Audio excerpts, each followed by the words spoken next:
Great. First, to the professor, one of your slides about why immigrants and Latinos will probably never change their position said they're not highly attentive, I believe, and not up on the issues or not paying attention to the issues. Isn't that just the same liberal elitist argument that people can't get it if you can't explain it to them? Like, why not just identify what the issues are in the Latino community and incorporate them into the GOP platform? Well, I think there are certainly activists who are very much aware.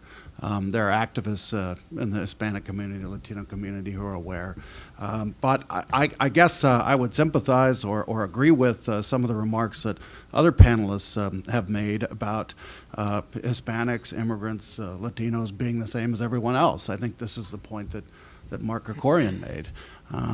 They're going about their lives, trying to put food on the table, and are not any more attentive to what's going on in Washington than a lot of Anglo-Americans are, or non-immigrant Americans. I don't think that there's anything unusual about that or unfair. I think that's an accurate description. I think, once again, there are a lot of activists out there who say that they speak for the entire community. That's, of course, always in doubt. Just how much those activists actually represent the rank and file, I think can be called into question. I think that people can be reached, but it takes substantial effort. This is why campaigns spend millions and millions and millions of dollars every election cycle. Why do campaigns cost so much? Well, because not everyone is paying that much attention to politics. They've got other things going on in their lives. So it takes you have to put that spot on quite a few times, through September, October, and November to actually get anyone's attention. And like I said, I don't think there's anything unusual or out of the ordinary about that.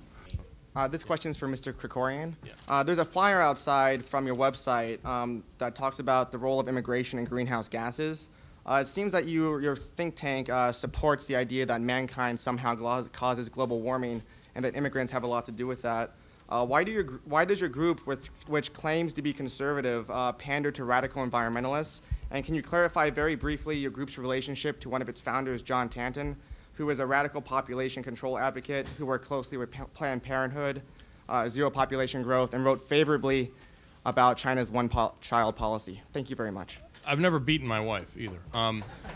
The center has, first of all, my center is actually not a conservative organization. I am. I write for National Review. I always have been. Our group is basically a sort of trans-political because this issue crosses political lines. The way you see, Grover working with La Raza and CARE and others on immigration issues, we actually have allies who are not leftists, but they are liberals. There are people who are interested in this issue for a variety of reasons, including environmental reasons. And frankly, my point about the greenhouse gas issue is if you actually think that emissions of carbon are sort of anthropogenic global warming, well, then you have to be against immigration. It's essentially trying to force the left to come to terms with the contradictions within their own point of view.